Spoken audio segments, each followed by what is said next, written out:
Bonjour et bienvenue dans cette émission Chrétien au quotidien avec Mickey et Audrey Hardy. Mickey, bonjour. Bonjour Nicolas. Audrey, bonjour. Bonjour à tous. Salut Nico. Aujourd'hui, dans cette émission, on va traiter d'un thème particulier et difficile, la tentation. Donc, on va avoir différentes parties, dont notamment la première, qui va être la source de la tentation. Oui, je pense que tous les chrétiens savent que les tentations ne viennent pas de Dieu, parce que la parole de Dieu nous dit que Dieu ne tente personne. Amen. Mais que la tentation vient du diable, vient de notre chair, vient du monde. Et je crois que tous les chrétiens savent exactement, parce qu'ils vivent ces moments dans toutes les situations de la vie. Mais la première chose, je crois, qui est importante de communiquer aux chrétiens aujourd'hui, c'est que nous, les enfants de Dieu, nous sommes appelés à une séparation. Parce que souvent, le chrétien se trouve tenté par toutes sortes de choses, que ce soit le monde, que ce soit par sa chair, que ce soit n'importe quel moyen, parce qu'il se retrouve lui-même dans une situation où il s'apprête à cela. Il s'expose. Il s'expose à cela. Exemple. Télévision, musique mondaine, un bar, et les activités du monde, où vraiment l'ennemi règne et est à l'œuvre. Donc, premièrement, le chrétien doit comprendre clair que l'apôtre Paul nous montre clairement, nous devons être séparés. Première chose, première conviction qu'il doit y avoir. Maintenant, s'il a cette conviction, c'est vrai que la tentation va venir, par différents moyens, mais au moins dans son cœur, c'est quelque chose d'établi. Et qu'il accepte cette séparation, il accepte de vivre cette séparation, et il accepte de mourir à lui-même pour se dire, OK, voilà ma position, voilà où je suis aujourd'hui. Alors, mourir à lui-même, on va voir ça tout à l'heure, on va essayer de définir ce que ça veut dire, parce que c'est une grande phrase. Mickey, on vit dans le monde. On n'est pas de ce monde, mais on vit dans le monde. Je ne peux pas boucher mes oreilles toute la journée, je ne peux pas essayer de fuir le monde, je vis dans le monde. Donc forcément, je vais être tenté par des choses qui viennent devant moi. J'ai la conviction en tant que chrétien, comme tu dis, d'essayer de me mettre à part, mais je ne peux pas me mettre à part tout le temps. Je ne peux pas aller m'enfermer dans une grotte, me dire j'entendrai pas de musique, je ne vais pas aller boire un verre avec quelqu'un peut-être qui boit de l'alcool à côté de moi, même si j'ai envie de boire un petit café, ou dans ma voiture, je ne vais pas écouter ce genre de musique. Donc je suis confronté tous les jours. Non, dans mon cœur, j'ai la décision d'essayer de me mettre à part, mais je vis dans le monde. Donc j'écoute tous les jours. Non, mais tu ne t'exposes pas. Je ne vais pas m'exposer à aller en discothèque, etc. Je ne vais pas m'exposer à peut-être mettre ma télévision le soir quand je sais qu'il y a des programmes qui ne sont pas très louches. D'accord. Mais tous les jours, je vais être exposé. Tous les jours, je travaille avec des gens... Tu vas toujours être exposé dans le sens où tu vis et tu as besoin de faire face aux situations, etc.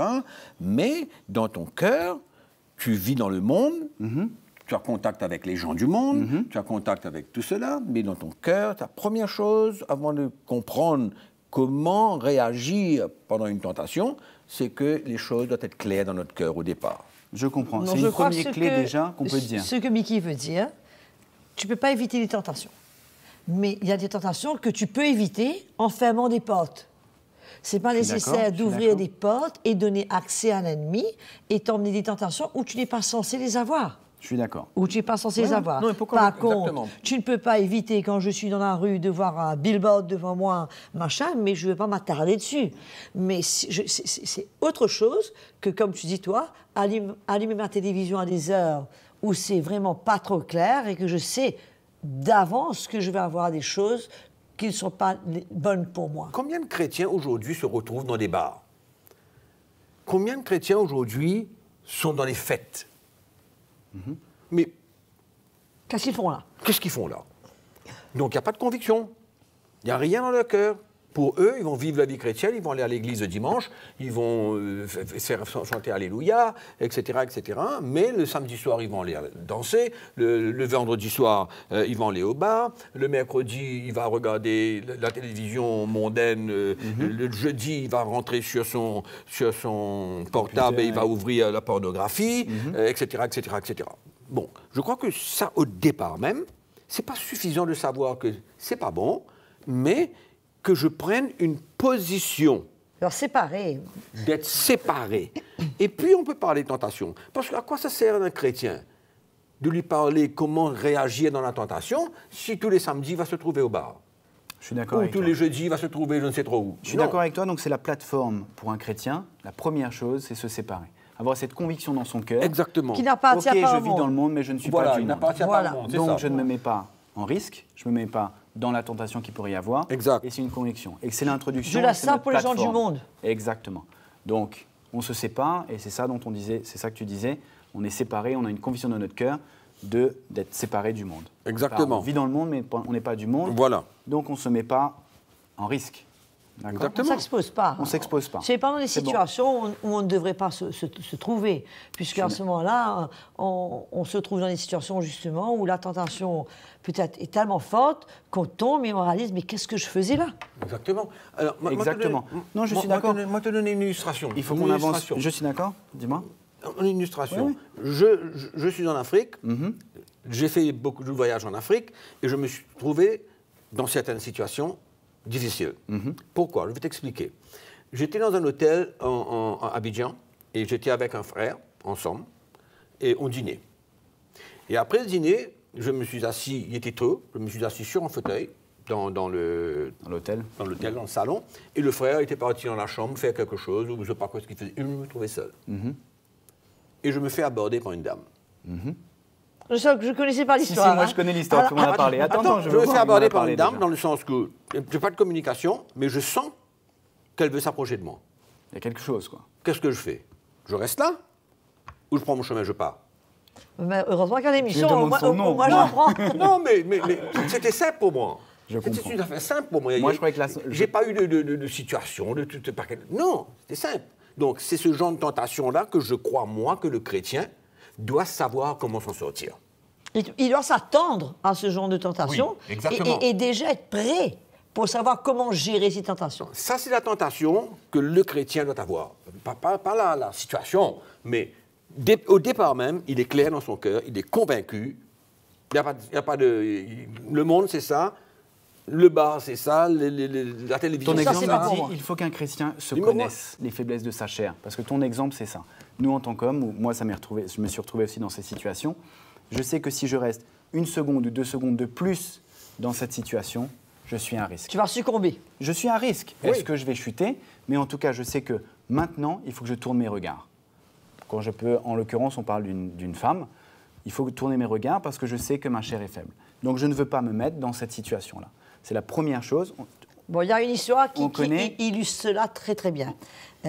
C'est dire, écoute, tu ne peux pas empêcher des oiseaux de faire le tour de ta tête, mais tu peux quand même les empêcher de faire un nid. Mais c'est ça, c'est ce que tu expliques. C'est-à-dire que tu ne peux pas empêcher la tentation, mais tu ne vas pas demeurer dessus et tu ne vas pas rester dessus. Et tu fuis la tentation, comme quand même Joseph a fui la tentation. C'est une très bonne plateforme de connaître ses limites, de connaître peut-être ses faiblesses et de ne pas vouloir s'exposer. On avance un petit peu dans le thème de notre journée, de cette émission. Comment le diable peut nous tenter? Est-ce que c'est différent que quand le diable nous tente, quand le monde nous tente ou quand notre chair nous tente?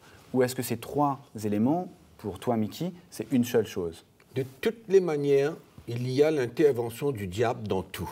À chaque fois? À chaque fois. Okay. C'est lui, le maître de la tentation, c'est lui. Exactement. D'accord. Parce qu'il est clair pour nous que l'ennemi, avec toutes les forces spirituelles qui agissent dans ce monde d'aujourd'hui, il est l'auteur de toutes choses mauvaises. Du reste, on l'appelle le tentateur. Exactement. D'accord? Il est là et tout ce qu'il veut, c'est nous emmener dans le péché. Bien sûr. D'accord. Donc, que ce soit une mauvaise pensée qui vient, d'où ça sort? D'où ça sort? Que ce soit ma chair, pourquoi? Pourquoi est-ce qu'elle va réagir? Parce qu'il y a quelque chose, il y a un instrument, il y a un élément. Un élément, quelque part. D'où ça vient?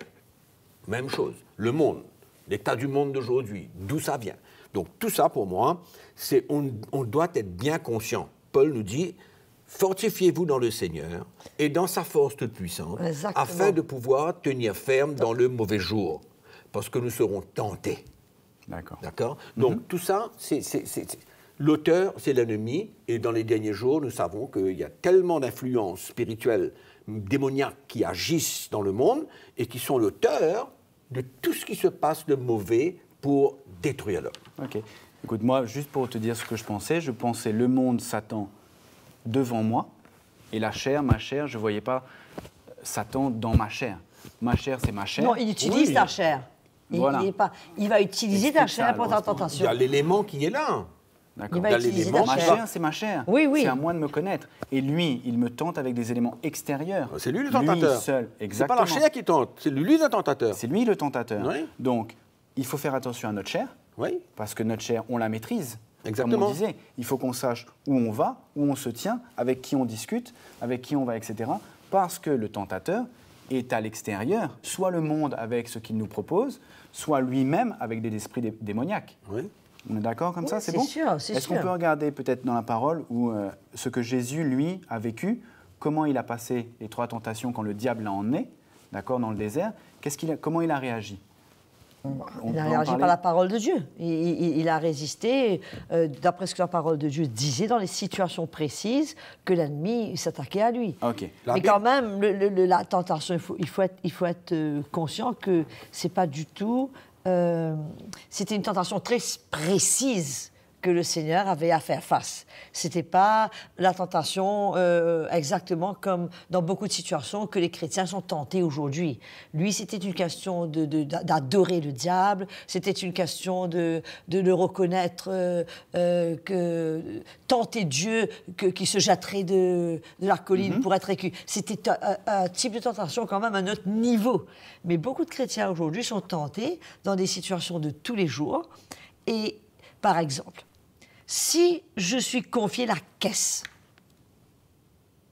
d'une entreprise, ben, c'est sûr que je vais être tenté à un certain moment. Et l'ennemi, s'il y a une situation où il peut m'entraîner dans une dette, où je me retrouvais à manquer d'argent et j'en ai vraiment besoin, ah ben, cette caisse devant moi va être une méga tentation. Donc, il faut que je sois préparé à cela. Donc, je sais d'avance que je dois faire attention et que je dois veiller là-dessus. Mais en même temps, cette tentation, puisque sans épreuve, si tu n'es pas éprouvé, tu n'es pas approuvé. Donc la tentation, c'est aussi la manière d'une victoire et de pouvoir passer un test. Je comprends tout à fait que c'est notre marche chrétienne. On avait une autre émission où on parlait en tant que patron employé, on a parlé de cette marche chrétienne finalement, de prendre notre croix et de grandir comme ça. Je voudrais juste terminer sur la tentation de Jésus. À chaque fois, il a dit, il est écrit que... Exactement. Déjà, il était, pendant 40 jours, quand j'ai regardé un petit peu la parole, je dis, ok, comment il a été tenté? Avant d'être tenté, pourtant c'est le diable, l'esprit l'a emmené dans le désert pour être tenté. Mais pendant 40 jours, il a prié et jeûné pendant 40 jours. Et après, il a été tenté. Et il a répondu à chaque fois, il est écrit que. D'accord? Donc c'est une des clés pour un chrétien de pouvoir dire, il y a une tentation qui vient, tiens, je connais, tiens, ça me dit quelque chose, je connais ma parole, qu'est-ce qui se passe? Oui, il est écrit. C'est une des clés. D'accord? Moi, je veux savoir les clés pour résister aux tentations. Non, mais écoute. Les clés d'un chrétien pour résister aux tentations. La première chose que le chrétien doit comprendre, au départ même, c'est que Jésus, la Bible nous dit, avait l'Esprit de Dieu sans mesure. Exactement. Sans mesure. D'accord? Il était rempli du Saint-Esprit à tout moment, dans le sens. OK? L'Esprit de Dieu en lui. Et c'est ça la clé. C'est ça la clé. C'est cette communion, c'est cette relation avec Dieu. Parce que aller chercher un verset à chaque tentation, tu vas perdre ton temps et les chrétiens vont perdre leur temps. Bien sûr. Ce qui est important, c'est d'écouter la voix de l'Esprit de Dieu en nous. Jésus, lui, fils de l'homme sur la terre, en même temps fils de Dieu, avait toute la connaissance. Ok, Mickey, je ne suis pas rempli du Saint-Esprit tous les jours quand je fais face à des situations. Non mais attends, tu me demandes la clé. Je te dis que les clés. Je te dis que la première chose, c'est d'être conscient qu'il y a une voix à l'intérieur de nous qui nous parle, qui nous avertit, en bonne direction. Qui nous avertit, qui nous met en garde, qui nous encourage en la bonne direction. Et c'est ça Ça, c'est l'Esprit de Dieu. Oui, c'est l'Esprit de Dieu qui habite en nous. Non, mais on peut le dire. C'est le Saint-Esprit qui habite en nous. Oui, le Saint-Esprit habite en nous. De la même manière que le Saint-Esprit habitait en Jésus. Donc ça, c'est la clé. D'accord? Bon, allons revenir, allons lire un petit texte, on va comprendre tout avec ce texte-là. Dans Jacques chapitre 1er, au verset 13. Au verset 12, pardon. « Heureux l'homme qui supporte patiemment la tentation, car après avoir été éprouvé, il recevra la couronne de vie que le Seigneur a promise à ceux qu'il aime. » C'est ce que Audrey avait mentionné tout à l'heure. La récompense, la victoire. La victoire qu'il y avait dans la tentation. Donc, il ne faut pas prendre la tentation comme un drame. Ça fait partie aussi de la vie chrétienne. Comme une espèce de malédiction. Comme on disait, Patron Employé, la persécution. Oui, ça fait partie de la vie chrétienne. Alors, il dit que personne, lorsqu'il est tenté, ne dise « c'est Dieu qui me tente ». Car Dieu ne peut être tenté par le mal, il ne tente lui-même personne. Mais chacun est tenté quand il est attiré et amorcé par sa propre convoitise. Et là, on vient à la réaction de la chair vis-à-vis des situations. Et c'est quelque chose ici, ma version m'a dit, attiré et entraîné par ses propres désirs. D'accord. Le désir de la chair. Voilà. La convoitise de la chair, les désirs de la chair, les poussées de la chair, on va appeler ça comment est-ce qu'on veut, d'accord? Donc, c'est là où est le moment important du chrétien. Critique. Il y a une tentation, il y a quelque chose qui se passe. Alors là, maintenant, ça peut aller dans deux directions. On peut aller dans la destruction, on peut aller vers la victoire. Céder ou résister. Voilà, céder ou résister, on peut aller dans deux directions. Alors là, on a maintenant l'Esprit de Dieu en nous, qui nous avertit, qui nous encourage, etc., etc. Et puis, bien sûr, si on regarde dans 1 Corinthiens chapitre 10, on va voir l'intervention du Saint-Esprit qui nous équipe. Pour faire au verset 13, il nous dit « Aucune tentation ne vous est survenue qui n'ait été humaine ». C'est-à-dire, c'est normal. Donc, pas de drame pour le moment, il n'y a pas de feu. Il n'y a pas de quoi s'inquiéter. Il n'y a pas de quoi s'inquiéter. On n'est pas tombé encore. C'est absolument normal. Exactement. Et Dieu, qui est fidèle, ne permettra pas que vous soyez tentés au-delà de vos forces. C'est-à-dire, à un moment donné, notre désir de ne pas tomber... De plaire à Dieu. Notre crainte de Dieu, notre désir de plaire à Dieu, a une limite. C'est l'intention qui compte. Et quand l'intention est là, l'attitude est là, et que l'Esprit de Dieu nous avertit, il nous dit non, on connaît ça. Ouais. Cette espèce de combat. Ce ressenti. Comme Paul dit dans Galates chapitre 5, ce combat qui existe entre la chair et l'esprit, c'est exactement ça. D'accord. Qui se passe dans le moment d'une tentation. Et la Bible me dit que, mais avec la tentation, il préparera aussi le moyen d'en sortir afin que vous puissiez la supporter. Donc, en d'autres mots, il y a tout ce qu'il nous faut dans la vie d'un chrétien qui veut plaire à Dieu. Pas la vie d'un chrétien qui mène sa vie comme il veut. Parce que ça, il ne va pas expérimenter cela. Parce que déjà, il a décidé de vivre sa vie. Mais pour le chrétien qui marche avec le Seigneur et qui aime le Seigneur et qui a la crainte de Dieu dans son cœur, il va goûter à cela. Il va entendre la voix du Saint-Esprit. Il va ressentir cela. Et en même temps, il va ressentir aussi qu'il y a une force qui va venir de la part du Seigneur, la grâce de Dieu, pour l'emmener à se dire, ah ben ok, d'accord, c'est bien, cette force-là va... Et là, mais cette force-là ne va pas avoir le dessus sur notre volonté. Ok. C'est un chemin, on a l'ordre, on a se placer dans un endroit saint, allons dire, au départ. Une tentation vient, un déclic dans notre cœur et le Saint-Esprit nous parle.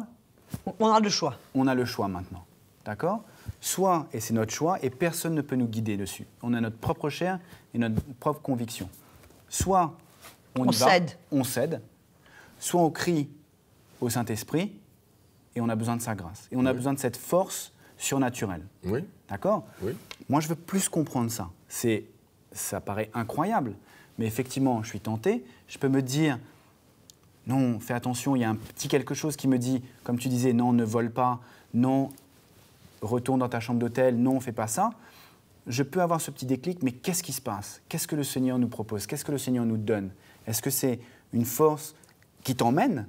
C'est quoi cette grâce ? Qu'est-ce que c'est exactement ? Mais cette grâce, c'est la force de pouvoir résister. C'est la force de Dieu. Une capacité, une habilité que Dieu te donne. De pouvoir résister, de pouvoir se dire, oui, C'est ça le combat qu'il y a là. Je parle d'une tentation. Oui, Moi, je parle d'une tentation quand même extraordinaire. Quand nous savons aujourd'hui le nombre de chrétiens qui sont persécutés, mais quand je parle de persécution, je parle de persécution. Hein. Je ne parle pas de persécuter, qu'on se moque de toi, là. Je parle des chrétiens à qui on dit, écoutez, de renoncer à votre foi. C'est la persécution. Voire et en même temps, c'est une tentation. Une tentation de fuir. Puissante. Si tu ne renonces pas à ta foi, ben, je tue ton enfant, je te crève les yeux. C'est une forme de tentation à l'extrême. Ah ben, ces gens-là, ben, qu'est-ce qu'ils ont? La grâce de Dieu. Ils n'ont que la grâce de Dieu. Pour pouvoir accepter, de pouvoir traverser ce chemin-là, ce n'est pas une question de chuter, de voler, de mentir. Là c'est la vie ou la mort. Et le nombre de chrétiens qui acceptent d'être brûlés, qui acceptent d'être jetés au feu, qui acceptent d'être jetés en prison, dans des situations extrêmes, c'est des tentations qui viennent pour qu'ils renoncent au Seigneur.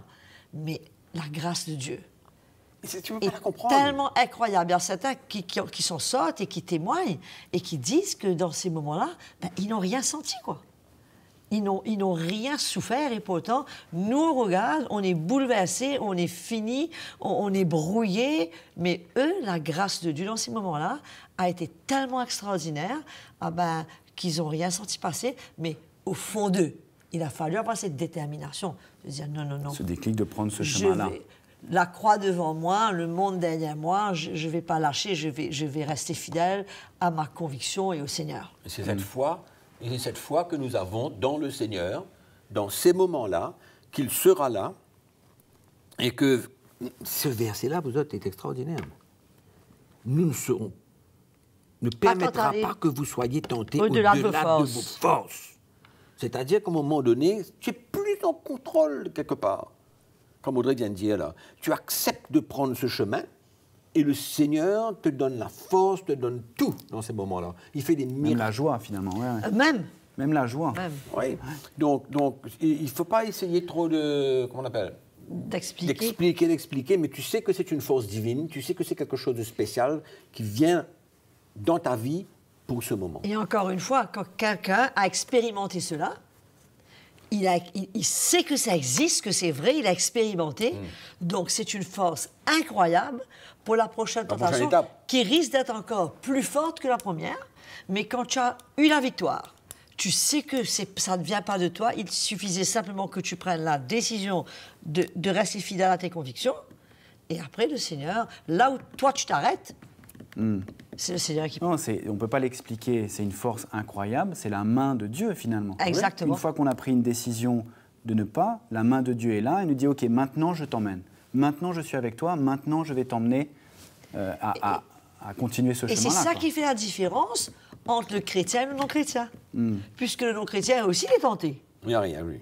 Mais le malheureux, il n'a que sa volonté et quelques peut-être principes religieux pour l'aider. Non, mais il ne sait même pas qu'il a besoin de fuir ça.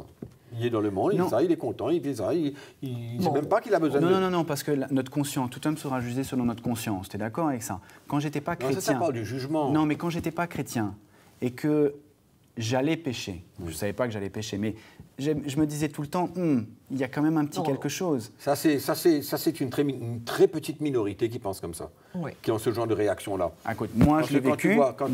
Quand tu vois le monde et que tu vois comment, là où le péché existe et où il y a la multitude de gens qui se donnent pleinement à cela et qui n'ont aucune conviction de absolument rien, ils se donnent de l'en pleinement. Moi, je pense plutôt que ce que tu es en train de dire, c'est parce que la main de Dieu était sur ta vie. Et comme moi, quand on était en Australie et que j'étais étudiant, j'avais toutes sortes de possibilités devant moi en tant qu'étudiant.